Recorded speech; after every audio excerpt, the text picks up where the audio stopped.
bit darker than normal. Okay, so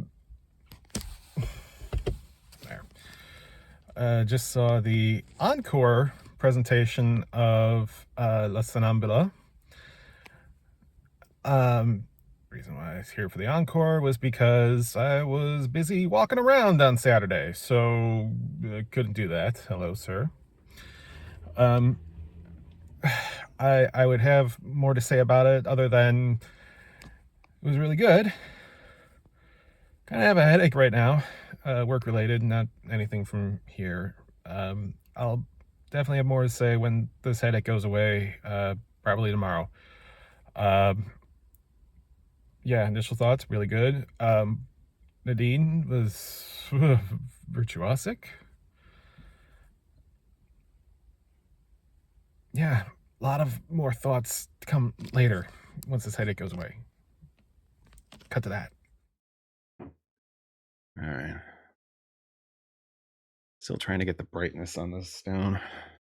New camera, who dis? Also, I don't think I've recorded with this mic on this channel yet. New mic, who dis?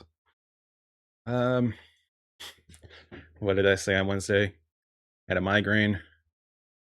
Was going to talk about it a few days later. Well, it's a few days later, so yeah, still think it's virtuosic, or at least Nadine was definitely a virtuoso that night, that afternoon. Yeah, it would have been an 11, would have been a 1 o'clock Saturday matinee performance. Wasn't able to get to that because, well, I was taking part in a local No Kings rally. And, well, some things are just more important than opera, you know? Let's see.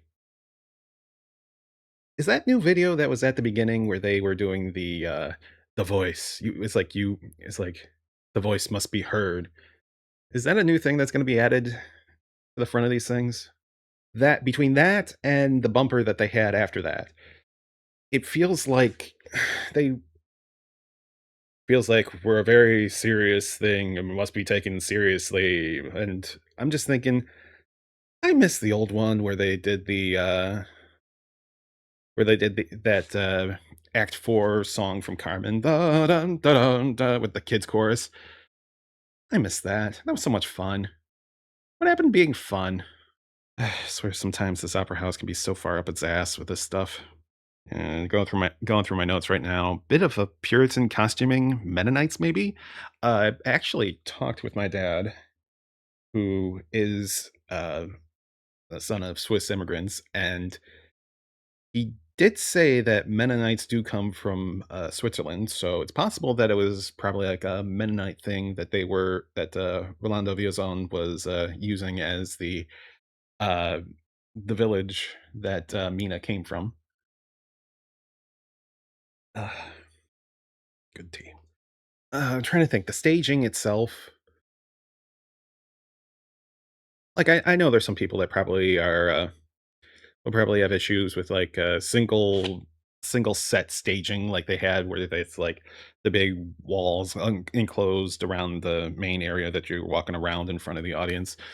It I'm not going to say that it's necessarily cheap. I mean, you could definitely see that there was money being put into this. I don't know. I would say bland, but then again, we're also talking about a potential Mennonite setting for the opera. So, what exactly would be appropriate for this? Would it be appropriate to have it be as plain looking as possible? Possibly. I don't know. I've never seen a Mennonite village, so I can't really say one way or another. Costuming, on the other hand, I'd say probably works. Again, I'd have to double check and look up Mennonite stuff, but it definitely feels like it's Mennonite or Mennonite like. So I think that one definitely gives it a pass. The image of the mountains on the back. I was that. I think that was a screen, not a like a backdrop. I think that was a like a video screen that they had in the back there. Assuming I saw it right during the intermission. Anyways, it looked fine. If I had to nitpick anything, with the way that any of the sets looked or any of the set pieces looked, probably would have been that parts at the beginning of Act 2 with the dream sequence, where I think that's the part where it kinda looked a bit cheap. The rest of it, I think you could say it passes. It probably passes. Although I did get a kind of a chuckle when, uh, Nadine came back for, Amina's final, sleepwalking sequence, and you get the residential area kinda like on a Dutch angle rolling in, like everything is on an angle, and the way it looks, it kinda looks like an iceberg just kinda floats right across the stage. Anyways, let's actually get to the, performances. Xavier was, Xavier, I initially had a note that I took down, was like, when he was initially, singing, it sounded rough and coarse, like, I think I described it as like a hammer covered in sandpaper. However, listening to him later, I'm starting to think that that maybe have just been a rough bridge area. Like, I'm trying to remember back to, when, the last time they did a stream of this and they were talking to, I think it was Juan Diego Flores was played the part of Elvino, and I think he mentioned something about that opening part for, tenors is kind of a rough point because it's, like, right in the middle of the bridge. And, yeah, I get it because sometimes because, if you're in a, like, a normal range for your voice, you talk and you sing and you perform, sort of comfortably, but then you start getting closer and closer and closer to your end of the bridge, and it gets kind of strangled right there until you eventually kick it up in the next gear, and you can go higher, and I can into my counter tenor, that sort of thing. I think at the very least, that part probably gets a pass. I would say they would probably use the previous recording day as the actual audio clip for that part. Only problem is that, for both Nadine and Xavier, they had, replacements for that particular day. Lawrence Brownlee was in there as Elvino, and, I cannot recall who, played Amina.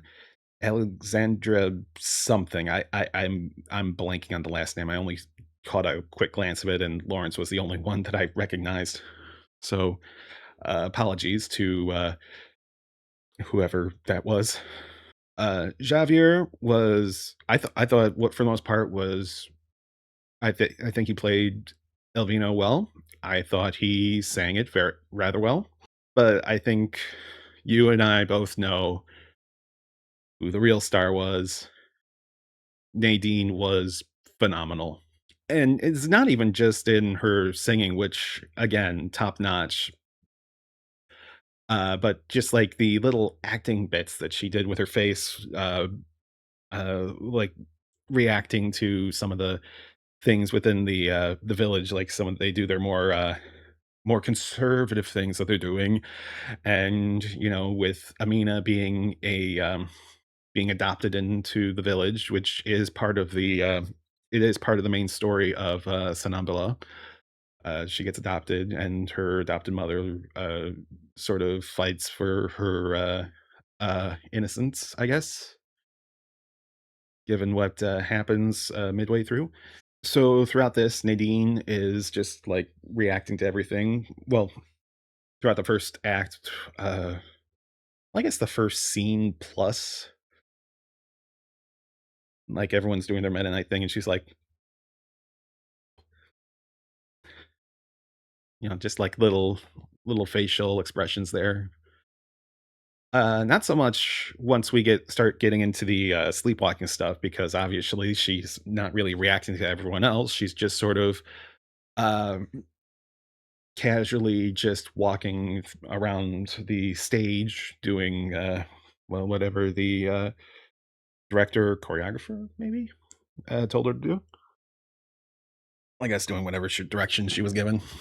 Given that I'm a big fan of Natalie back there, uh, and given that she was part of the last Met stream that they did, I kind of feel like I need to compare it, but ultimately I won't because I think they're kind of asking for two different things. The directors in both.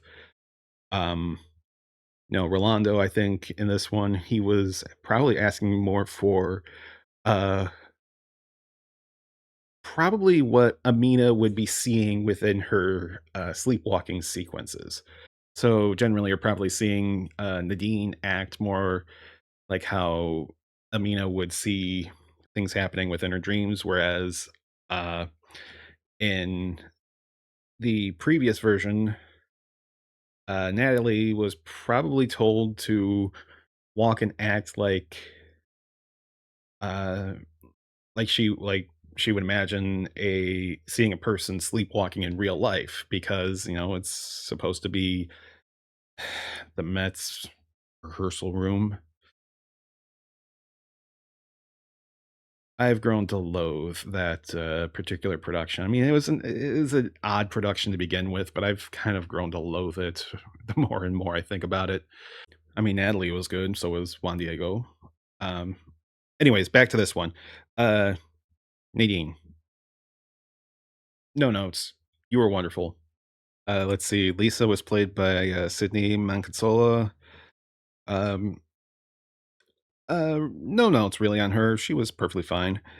The Count Rodolfo, Alexander Vinogradov.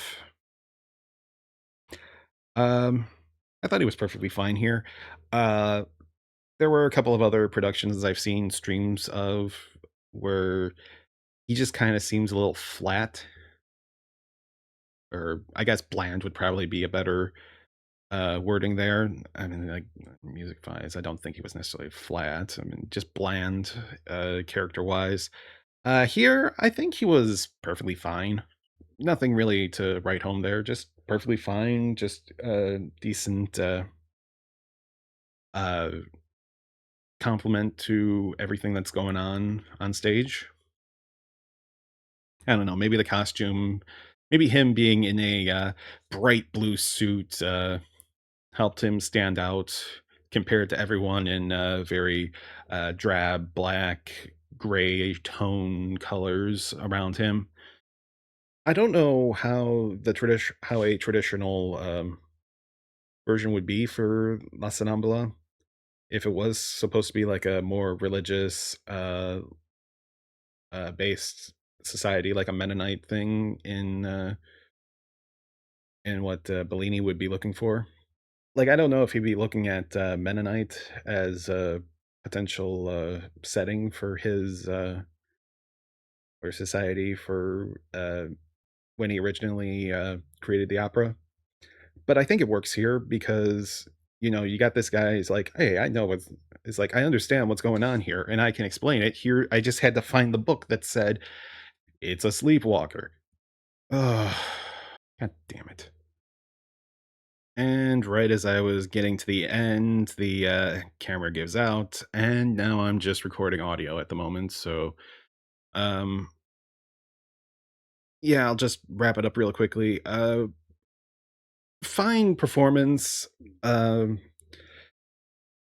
Some some minor issues in terms of staging, but I think it kind of works. The puritanical, or I guess the Mennonite setting kind of works well.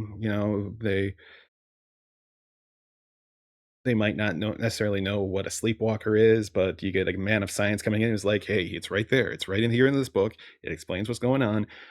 She didn't do anything." And the ending. Um, I don't mind it. If you haven't seen it yet, there was a bit of a change compared to what a normal ending for this type of opera would be. I think it works, and like I'm sure there's going to be some people who are going to disagree, and there's going to be some discussions about whether or not that should have happened, or if it should have stuck closer to the uh, how Bellini had written it. Um, try not to spoil as much as possible, just in case you haven't seen it yet. Wasn't exactly happy with the Rolando video in the middle that kind of spoiled the ending. I think it works. I'm fine with it. And I get it. Like, you know, certain characters kind of uh, unnecessarily mean to Amina, and that's not even what Rolando was doing. Like, that's literally part of the opera is that they're unnecessarily mean to them. So I'm fine with it. Okay. Anyways, thanks for watching. This is absolutely a recommend. And if you enjoyed this video, do recommend it to others. Be sure to like and subscribe if you want to see more. And I don't think I'm going to do anything for La Boheme. I might do a separate video talking about it, but I don't think I'm going to go and watch it. So I'll see you on the one after. I think that's Arabella. And with that, um, I will see you guys next time. Take care.